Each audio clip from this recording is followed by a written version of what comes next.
Hi everyone, welcome. What we have here is a bin of red wiggler worms, composting worms, that I use to break down household waste and kitchen scraps, junk mail, and various other things like that. And if you're a regular here on my channel, you'll know that I usually try to make an attempt in my worm bins to try different things, experiment with different stuff. I guess partially in the interest of keeping things interesting and different. So in this container here, we have been trying something a little bit different. And in this one, I wonder if you can guess just from the appearance of the system. You might already know which one we're dealing with here.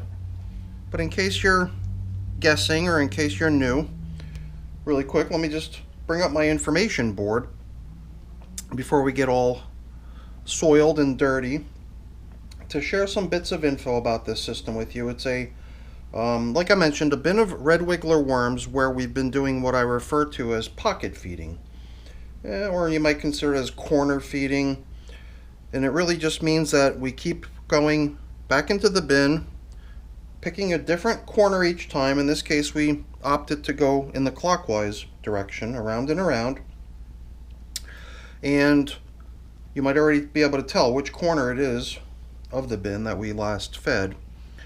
We usually put a coffee filter out there to mark where we last fed, sort of a feeding zone indicator. And last time we came in to feed, the feeding zone indicator showed virtually no signs of wear, so we were able to reuse it. On this go around, I think I see little signs of it still there, but for the most part it's been consumed by the worms. And I don't know, probably not even all that interesting, but it did seem to me kind of funny how the last time we came in here to give them their 9th feeding, it had been 10 days since we had last checked in. Now we're giving them their 10th feeding, and 9 days have checked in. So just this little inversion of the numbers. Yeah, I guess I'm probably really reaching at this point to try to make things interesting. The top coating of leaves that we spread out here last time was certainly a good generous quantity. And I think last time what we did was we sort of gathered up all this top coating of leafy matter, and it ended up becoming the foundational bedding. Wow, look at that. It became the foundational bedding onto which our last feeding was placed. And that last feeding was just the leaves of some, well, I don't know if it's the leaves, but I mean, I peeled off some of the outer leaves of some Brussels sprouts. Sometimes when you want to get to the really good part of a Brussels sprout, you take off some of the more haggard looking outer leaves. And that's what they were fed last time. And even though as I peeled back I saw a lot of worm activity over here in this corner, I'm fairly certain, just based on what I'm seeing here, I believe that these are the remnants of the feeding zone indicator from last time. And I'm fairly certain that that's where we fed, which pretty much means that if we're going in a counterclockwise direction, in a clockwise direction, this right here is going to be the feeding zone for today's pretty generous meal that I've got for them, which is stuff out of my freezer. It's I believe what we have here is a good bit of cucumber peels, as well as what looks to me like some actual chunks of cucumber. This to me looks like even some more of these outer leaves of Brussels sprouts. And some of this white stuff here, I'm not quite certain what it is. It might be cauliflower, but basically it's a pretty wide assortment of different types of stuff that I've typically noticed that the worms really do seem to enjoy. So since this is the corner where we're going to feed, I figured we would place in the feeding zone indicator that we're going to be using today, which is a little deviation from what I usually do. I usually use a coffee filter, as I mentioned earlier, but I've had this triangularly shaped piece of paper sitting here. I believe it might be actually from the last check-in where we sort of anticipated that we would need a feeding zone indicator. It turned out that we didn't, so we were able to just reuse what had been in here already from the previous check-in. So this little triangularly shaped piece of paper is now finally going to get put into service as our feeding zone indicator.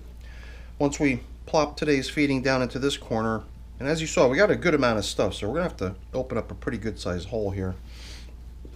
But you know, other than that large quantity, or is it large, big quantity? The large amount of leafy matter that we dropped in beneath the Brussels sprout leaves does still seem to be showing up here as leftovers. But as far as the food itself, it seems like the worms have already come in, done away with it, and have moved off to other places to look for other feasting options, because it doesn't look very busy considering that that's the most recently fed corner. Here, though, I figured we would just kind of backtrack counterclockwise until we make our way over to the corner that we plan on feeding today. So now this would be the corner that had been fed prior. So, 9 days go back to when we fed that corner. 19 days now. As I mentioned earlier, there had been 10 days difference. And just based on the amount of worm activity I spotted as I started scraping back the top surface, I've just got this funny feeling that we're in store for a pretty significant worm ball down here. And I can almost tell just from running my fingers through this stuff that we definitely have a pretty good size number of worms in here. And I don't really remember the exact details because I did sort of brush through the video pretty quick last time. But it does sort of ring a bell that there might have been a lot of leftovers in that corner that didn't really seem to go very far. And maybe it just needed a little bit more time, because now it seems like the worms are all over it. This is a very busy corner. And even though it might not seem like much to the camera, I could feel this whole mound moving in my hands. It's pretty wild.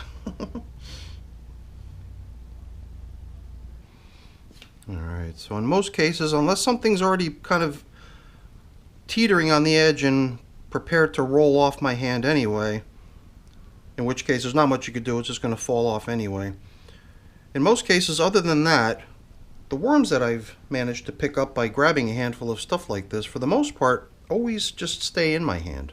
They're not looking to flee my hand and jump off, so the fact that they're sort of rolling off here, I think, is just because they're attached to a sort of unstable pile of material that would have fallen anyway. So I think right here you get a little sense of the fact that, like I said, there is a lot of worms that I could feel there right in my hand, squirming around. But I figured we would try to gather up whatever food bits are here. I think we see avocado. That's what I'm seeing there.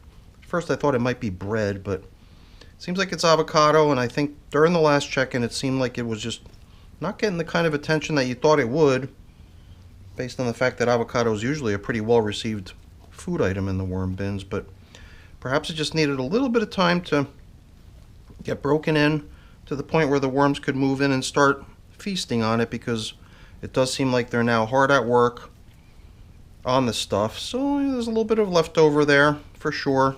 Not a whole lot, but it does seem like the worms are probably going to be hanging out in that corner for a little while longer in order to polish off the last of that stuff. So I just used a little bit of this leafy matter to cover up over there, but I'm thinking I'd like to hang on to that stuff and try to spread it out as top cover once again, since it seems to have held up pretty good since the last check-in. Here I can already see clear evidence of what was fed in this corner. I don't know how long ago at this point.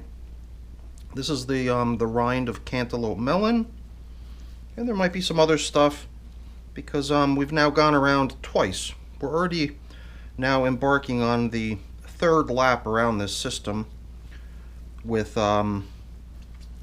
pocket feeding number 10, sorry. The 9th pocket feeding was the last check-in, but I think we're now at the point where we can finally get to the business of giving these wormies their nice generous meal. And I do believe I've got to open up a fairly large size hole into which we're going to be able to fit all this yummy food for them. So I'm going to excavate pretty big, and as you can imagine, since the last feeding was here and the prior was there and the one prior to that was over here, to get back to this corner you've got to go a pretty long ways back in time to the point when we fed this corner last. And it's not surprising that there's still going to be worms hanging out in this area. But certainly no signs of leftovers as far as I can see, other than perhaps some leaves that might have been used as bedding. Unless, of course, corn cob was one of the things we fed, which might be the case because I believe that what I see here is a chunk of corn cob, but that's just one of those sort of things that's always going to take an extremely long time in the worm bins as far as the time it takes for corn cob bits to finally get broken down. So why don't we go ahead and lay in their feeding, but they're gonna get some of my prepared bedding here, a batch that I just concocted this morning, and that just means it hasn't really had a great deal of time to sit around and age. So I figured I would throw that in there, but I didn't want to use too much because I wanted to make sure I leave adequate space for this really generous portion of various frozen greens, different types of veggie matter, which I have a funny feeling is going to be a very popular spot. Perhaps so popular that if we don't come back in a certain amount of time, maybe the worms will do away with it and move on by the time we get back in here. But we're not going to go too out of our way to try to get back in here in order to catch a worm party. But then again, it would be kind of fun, wouldn't it? I'm going to put a little bit more of my prepared bedding right on top of the foods.